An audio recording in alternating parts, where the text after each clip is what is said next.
Hello, everybody. This is Lincoln coming at you from the booth. Welcome to our Twitch stream as we are getting this FNM started out. We've got Hobbs on Ruby Storm on the blue side and Dakotah on the red playing Merfolk. Thank you so much for joining us on Twitch. If you can, subscribe, give us some of those Bezos bucks. And if you are watching after the fact on YouTube, like, comment, subscribe, help us out with that algorithm. And if you like any of the cards that you see as you're looking around, find them on Impact. And with that, let's get into this. Now, as always, please refer to the player's life totals as there are lots of ones and zeros and I will be making mistakes. Now, this is going to be my first time in the booth solo, so bear with me. But we are off to the races. Dakotah sets up with an turn 1 Aether Vial. A little Surveilski action from Hobbs. Now, this is always a really fun matchup because the land disruption from Merfolk can either be completely backbreaking for Ruby Storm or can not matter at all. And looking at a Tide Shaper and a Harbinger of the Seas, this is shaping up to be a really interesting game for Hobbs. Let's see how we want to navigate this. Also, please note that beautiful tablet that we got in. Big shout out to Paul. Paul got out there and got us this beautiful tablet as I promised on that RCQ where I was also in the booth. I let you guys know we'd come up with some kind of solve, and we did. So big shout out to Paul. If you see him, say thank you. And you are correct. I am not Alex, at least not yet.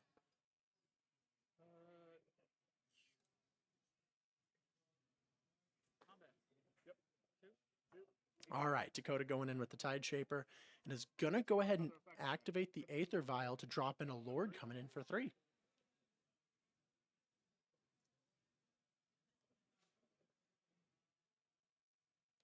And he's going to follow up with the Harbinger. Yep, Hobbs has to crack in response, assuredly going for a basic mountain here. Gotta say, Dakotah is off to a really, really strong start.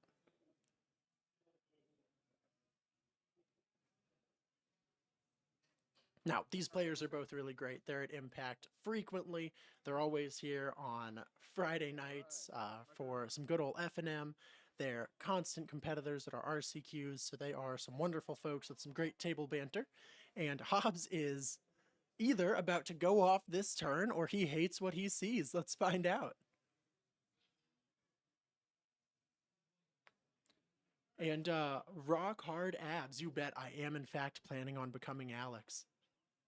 I haven't really worked out the logistics of how I'm going to make that happen yet, but it is the plan.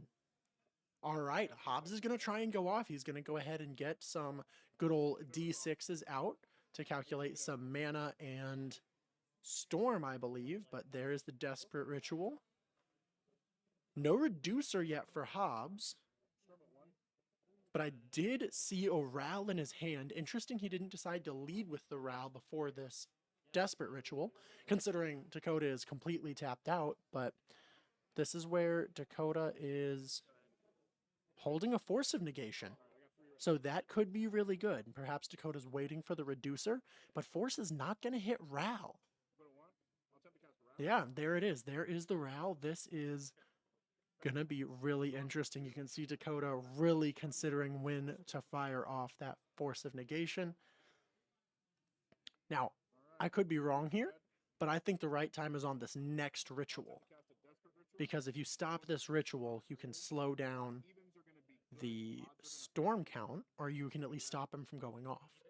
Dakotah's other option is to go for the impulse draws.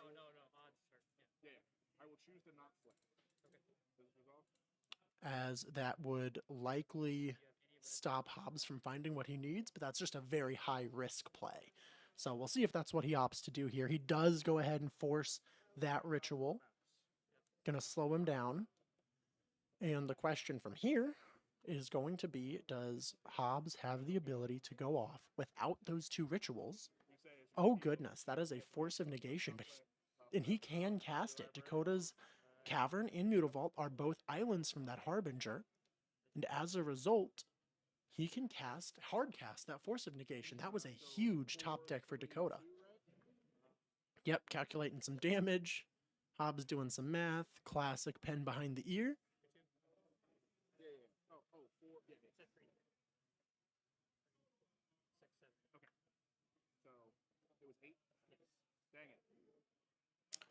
Woof.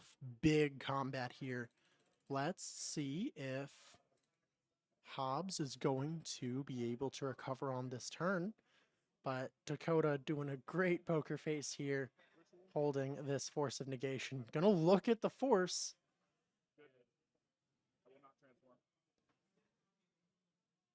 Ral trigger resolves.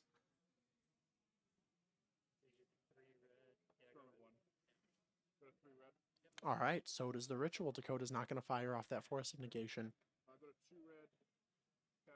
Followed up with a Manamorphose.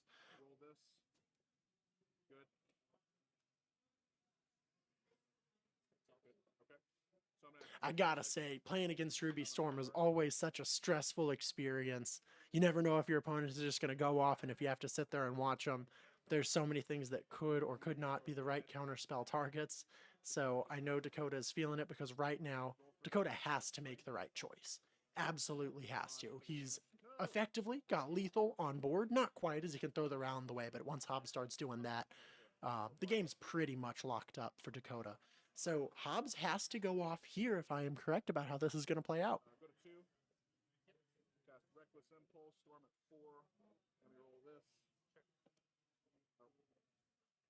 Okay. I think Dakotah might be waiting to see a Past in Flames. So there's the Past in Flames. Dakotah's patience may have just been really, really well rewarded, but we really need to be conscious of this Ral flipping. We're getting into the variance of Ruby Storm. That's always a lot of fun. Not really much fun, honestly, but there's the Force.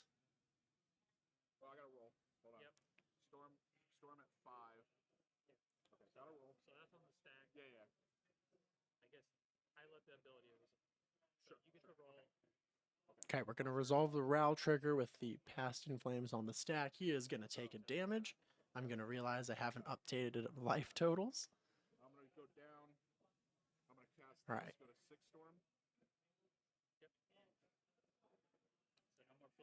Now, everything that Hobbs has cast so far has been instants and sorceries, so if the Ral is to flip, he can find 8 cards to free cast. The Ral does not flip. There is the variance that you get off of Ruby Storm, and Hobbs being a good sport about it as always. And yeah, he scoops it up and moves on. Really, really great game. Really well played. I know it looked like there wasn't a whole lot of tension there, and it looked pretty easy there for Dakotah, but at any moment, Hobbs was going to be going off, and if you're familiar with how Ruby Storm plays, that was a very, very scary moment there. So the players are going to do some table banter. I'm actually going to shut up for a moment, and I'm going to turn on the table mic, and let's see if we can hear what these players are talking about.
Our players don't seem to be terribly talkative tonight, so you have got me. What an enjoyable game, and as always, if you liked any of the cards that you got to see, if you enjoyed how those decks played, check them out on impactgamingcenter.gg. You can find those cards. And I gotta say, Merfolk is a relatively cheap deck as far as the price of the modern format goes for playing Magic. So if you're looking to get into Modern, Merfolk might be the deck that you look at. And you may remember if you watched the stream or any of our YouTube videos that we did an interview recently with Dakotah, just kind of talking over his decisions with this Merfolk deck, especially with it being one of those tier 2 decks that's never really broken into tier 1, that he could just share with us some of why he likes the deck, what he's playing it for, and what he finds the strengths to be, as well as how to help that deck break into the tier 1 level of modern decks right now, which is very, very competitive. It looks like our players are getting shuffled up and are about ready to go once again.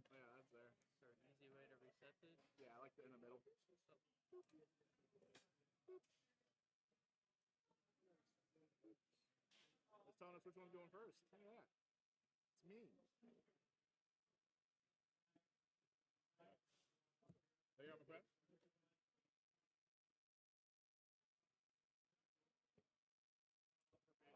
Good luck to you.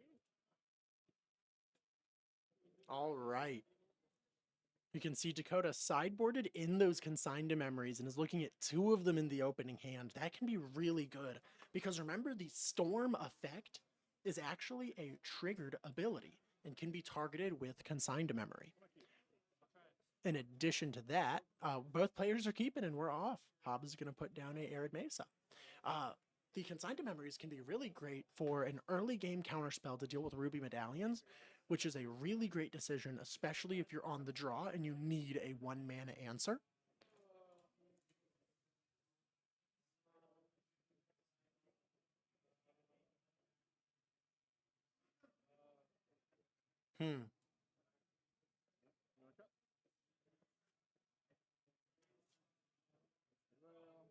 Hobbs gonna do a little surveil ski.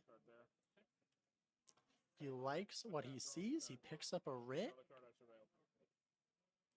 And Hobbs' hand looks dangerous right now, but we're not seeing a reducer. However, he has 4, I believe. I think I just saw 4 instances of impulse draws in Hobbs' hand. So even though he's not looking at a reducer currently, he's sitting in a pretty healthy spot for digging through his deck and finding the pieces he needs to execute this combo. Dakotah's going to play a Cavern of Souls, no doubt naming Merfolk for all of the counter spells that Hobbs' deck is running. And he's going to send it back to Hobbs. So this is the instant that's going to go away this time. I'll cast Reckless Impulse. This will be one that goes away on the next turn. On my turn, this goes away permanently. Yep. All right, so what Hobbs has just flipped there is an Artist's Talent and another Impulse Draw effect. Artist's Talent is really great because it will double as a reducer. Artist's Talent's level up ability, let me get it pulled up on Scryfall for you guys, is really, really good. You see, it can act as a reducer. It can also help filter through cards in your hand that you don't really want. So it is a really potent card for him to see here. Dakotah's going to go ahead and deploy a Lord. That can get out of hand very quickly.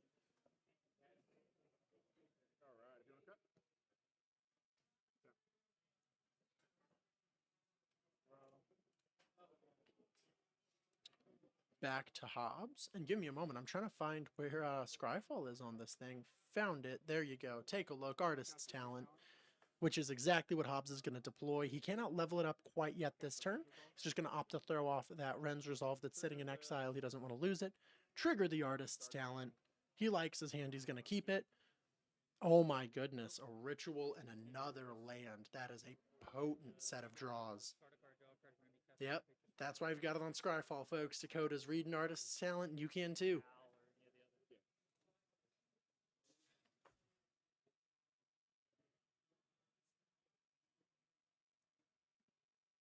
All right, Mutavault for Dakotah.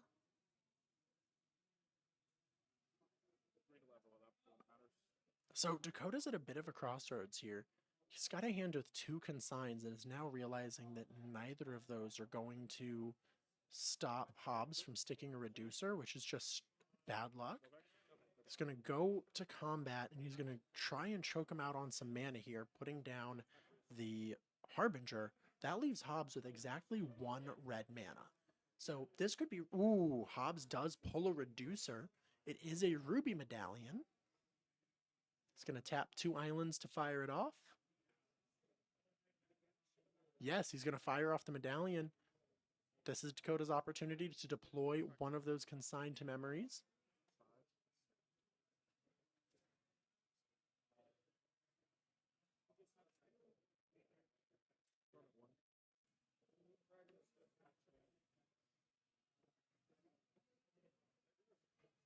Thinking over it, thinking over it. Dakotah's trying to decide. Hobbs is giving him trouble. Yeah. Is it a bait? Is that a bait? Hey, there's our favorite Les Alex making a visit by the featured match area, getting that video for YouTube Shorts. Zoom, zoom, zoom. Zoom, zoom, zoom, zoom. All right, Dakotah opts to let the medallion resolve. A very interesting decision. Let's see how it plays. And I think Dakotah's going to try and hold the consigns, realizing that he cannot keep Hobbs off a reducer with the artist's talent anyway, that Dakotah's not close enough to lethal. He's probably not going to find it before the artist's talent can level up and then start going off the following turn. So he opts to let the reducer stick, and I imagine Dakotah's going to be looking to hit the storm triggers for Grape Shot.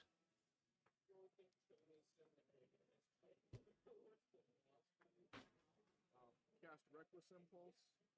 Storm at 4. Now, Hobbs is doing the thing, and he has a Past in Flames in hand. That could be a big problem. And this is another big benefit of the artist's talent in this deck. While it does require Hobbs to discard a card, he is filling his graveyard up with cards he can cast again off Past in Flames anyway. So it's really not costing him too much if we don't have some form of graveyard hate to deal with that. Hobbs going to deploy an island.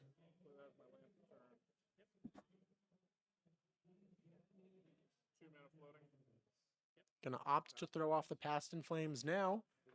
Dakotah does not have the Force of Negation this time.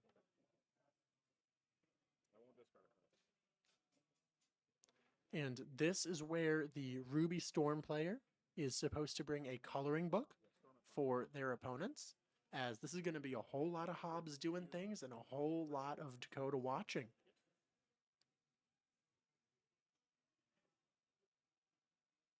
This doesn't have flashback. Okay. Let's go to 4. Cast this. Storm at 7. Yep. I'll increase this guy if you want to keep cool. This is exile now. Cast this. This is +2. And we are just going. Hobbs is generating infinity billion mana. Dakotah's helping him keep track of Storm. Hobbs is going to start doing the thing. Impulse drawing like crazy. Here comes the Ral, perhaps? He's going to opt to avoid the Ral until he's done casting stuff. That makes sense. My goodness, Hobbs has just got exactly what he's looking for. And yeah, I don't want to call it early, but oh my goodness, he is doing the thing that this deck wants to do. Cast this. This is +2.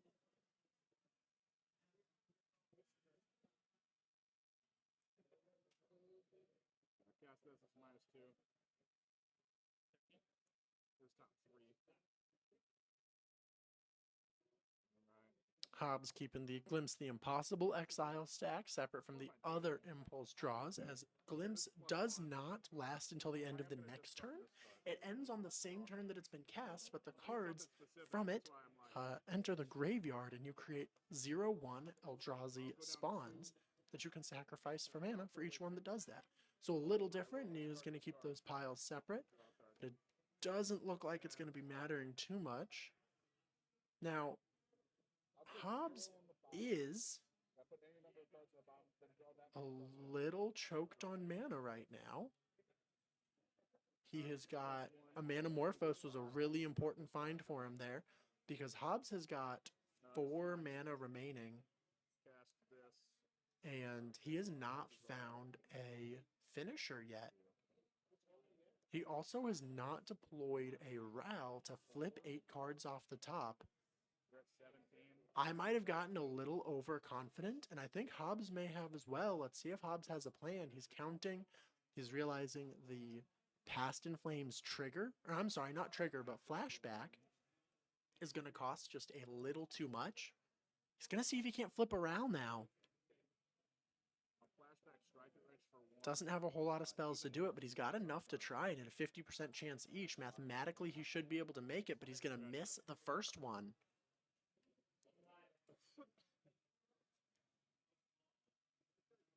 Something's reduced by 2. Yep. It is 3.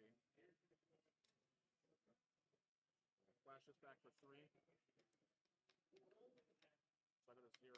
He's going to flash back the Past in Flames. Oh, yeah, Ral. And a 1. He's going to take another damage, going to 14. Sack this target. I will cast a Desperate Ritual. Trigger Ral. Okay, I'm going to flip Ral. And there we go. There's the Ral flip. I'm going to find Yeah, he's going to look at the storm count and say, yeah, it does look like that's just about enough to ult the Ral and have him stick around. But not a whole lot of impulse draws here. Should be okay, though. Yeah, throw in the silence just to rub salt in the wounds. Make sure Dakotah can't fire off a consign on a grape shot. Dakotah ever the good sport about it, though. Cracking a good smile. From here, it is just about, can Hobbs dig far enough to find his grape shot? He's already been through his deck really far. Do you want me to show you? Yeah, I'll show you. He's going to show him the grape shot in the sideboard that he was going to wish out. Yeah, okay. Dakotah shows the double consign. Dakotah's going to scoop it up. Well played from both players. Really, really well played. What a great match. Notice how quickly Ruby Storm spirals out of control. What a exciting deck to play. It got sketchy there for a moment. I think Hobbs held on to that Ral for a little bit. And when he deployed it, he was kind of running out of mana and spells to get it going. So maybe he wanted to throw that out as early as possible. Maybe not as early as possible, but as soon as it would be able to ult. And then keep going off, keep doing his thing, and give it all the chances it needed. But at the end of the day, it doesn't matter. Hobbs finds what he's looking for. He picks up that sweet win, and the best words in Magic are going to follow that. Game 3. Let's see if these players are going to make any sideboard decisions. And they look like they're talking a little bit more, so I'm going to give them another shot to chat. I'm going to send you back to the battlefield cam, and let's see if they'll give you the chance to share some of their thoughts about that game with you. A bunch of like reckless impulses in it. And I was just like, that's effectively drawing 2 cards every day. I effectively get to just recall. Let's go. And almost guaranteed to find a land. If you're Yeah, I find lands, I find ruby medallions, Rows that you can't force negation that bad boy. player head. Yeah, we were playing against a Ruby Storm deck last night, and Kevin goes, "How do I stop this deck?" I go, "They always have the other one. Like, what does it matter?"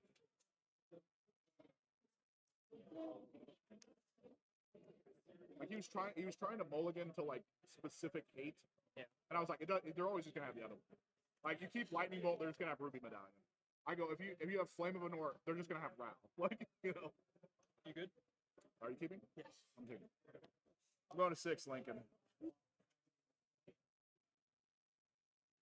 Hobbs updates us and says, I'm going to 6, Lincoln, but you guys can hear him just I was fine. looking for a spin down. I really didn't bring a spin down with me to make Stormy easier. Of course I did. Why I would mean, you got like the band of things in your Titan deck, don't you? Yeah. I just bring them in. It's only red. Yeah, so what? Why make red? Let the people know what the dice is Let representing. the people know. I guess I could. It's right over here. Yeah.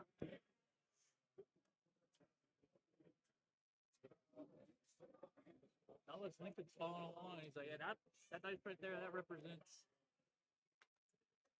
They're making sure I understand what I'm gonna this keep die my card on the represents, bottom. and you Yep. bet I do. Hobbs has this great habit of putting a die out for the feature match so they can tell how many mulligans they have taken, so we know what they're going down to. And really great table banter from our players. That's what we love to see. Some two good friends just playing some Magic the Gathering. That's what we're all about here at Impact. And Hobbs is going to have an explosive start with that Gemstone Caverns. He's going to pitch a medallion, but we know he has another medallion in hand. So Hobbs is effectively going to get a land drop early. Dakotah's asking, how is that card not banned yet? That's crazy. And Dakotah, I agree with you. What a crazy card to still be around in Modern. Let's see if what Dakotah needs now is either a force of negation or a consign to deal with that ruby medallion that could follow. But look at Hobbs' hand. There's a rattle in there as well. So Hobbs was saying it earlier. I don't know if you caught it, but Hobbs was saying they always have the other one. It does not matter. And he's showing it now. He's got the other one. It does not matter. Dakotah is going to force the second medallion. And he's got a Flare of Denial to deal with the Ral if it comes down, but he's going to have to put a creature on the table. But he can do that at instant speed with the Aether Vial, throwing out that Mind Spring Merfolk. Oh, it's a one-lander for Dakotah. That's going to be brutal. This Aether Vial is going to be so important for Dakotah to get his creatures onto the board if he doesn't have these lands. Dakotah's now faced with the exact choice we were talking about earlier. He might have to vial out his Mindspring Merfolk just to flare this Ral. And if I'm Dakotah, that's exactly what I'm doing. I don't know that you have another choice. Yeah, there he goes. He fires it off. Beautiful Flare of Denial. Nice and foil there. And he's going to tick up that vial to 2. He's looking at a Harbinger. Harbinger looks pretty good right now, but you only need 1 red mana to cast your initial ritual out of Storm. But Hobbs is in a tough spot. He's already been through 3 of the reducers in his deck, 3 of the 8. I guess 9 if you want to count Artist's Talent. And that is going to put him in an interesting spot where he needs to dig up enough more of those. Dakotah gonna hit the upkeep trigger after his draw. That's all right. It's an FNM. We play for fun here. And sure enough, that vial is doing work as you're looking at 3 CMC spells from Dakotah. And only 1 land, and it's not going to matter. Dakotah's going to be able to deploy them. Now, Dakotah's looking at a Harbinger and looking at a Svelun. Now, one thing Dakotah could have done there would be to activate the vial and see if Hobbs is going to crack the fetch in response. Because Hobbs can't respond to the Harbinger hitting the table when that vial is activated, and it could have cost him another land there, turned it into an island. Especially when he doesn't have a reducer, that can really limit Hobbs to 1 play per turn. Dakotah's not going to opt to do that, but it does not matter because Hobbs went for the Surveil land anyway instead of grabbing a basic. So end step, we're going to see a Svelun come down here. Dakotah's likely going to opt to hold up that Force of Negation, so he's going to keep a blue card in his hand at all times. Mindspring Merfolk coming down, and Dakotah's going to have to start going to face.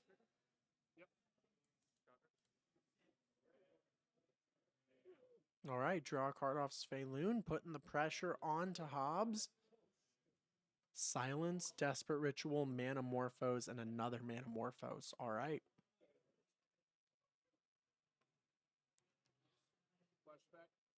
Hobbs wasting no time. He's going to go ahead and flash back a Strike at Rich. Get another treasure.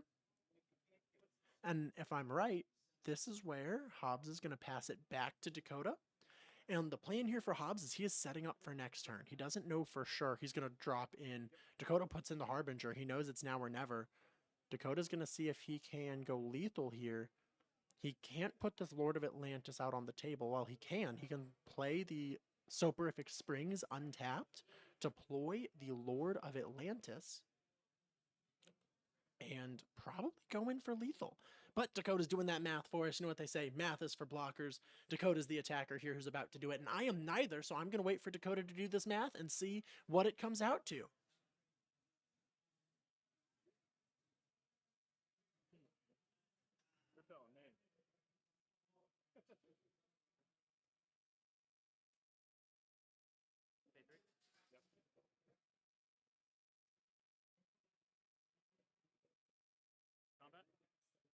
Dakotah's doing it. Dakotah's doing it, putting the Lord of Atlantis on the table.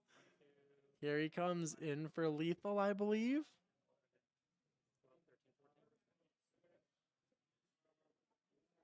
He didn't tap mana for that.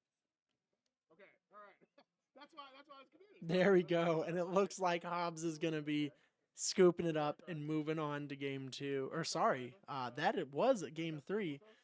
He's going to Manamorphose. He's got to look for something. I'm gonna have 2 red. But it looks like Hobbs is in a really tough spot here. He's going to add 2 red mana. He's got the opportunity to fire off another Manamorphose. Big draw. It's an Orum's Chant. Now, technically, it looks like Dakotah's already gone to combat. But we're going to assume we're in the beginning of combat. Hobbs is going to fire off a kicked Orum's Chant to stop attackers. But no, he goes for 2 red. So, and that makes sense if we're already in the attackers. Yeah, Hobbs gave it a good old try. But that is going to do it, ladies and gentlemen. How nice was that? Round 1. And it is an absolute barn burner already, wasting no time here at Impact. Thank you so much to these players for both kicking in and doing a great job showing up on camera. What fun decks we got to see. I really love watching the players and the pilots here. They always play really well and really clean. They communicate super well. So thank you so much for joining me on this. But as you know, I'm going to do a couple of quick shout outs. Got to let you know that if you're watching on Twitch, we would love it if you could give us a subscription, pay us some of those Bezos bucks if you're an Amazon Prime member. If you're watching after the fact on YouTube, also thank you so much for the support. Don't forget to drop us a like, a comment, subscribe. Give us a little help with that YouTube algorithm. Help keep our videos pushed up to the top. And if you like any of the cards that you see, if you're thinking, wow, Dakotah just handled that matchup really, really well, and I would love to try out Merfolk at my next RCQ, you can pick up many of those pieces here at the Impact Gaming Center store or online at impactgamingcenter.gg. As always, this is Lincoln coming at you from the booth, and I am going to, we're going to head away for a second while we take stock of some players and look for round number 2. Thank you folks so much.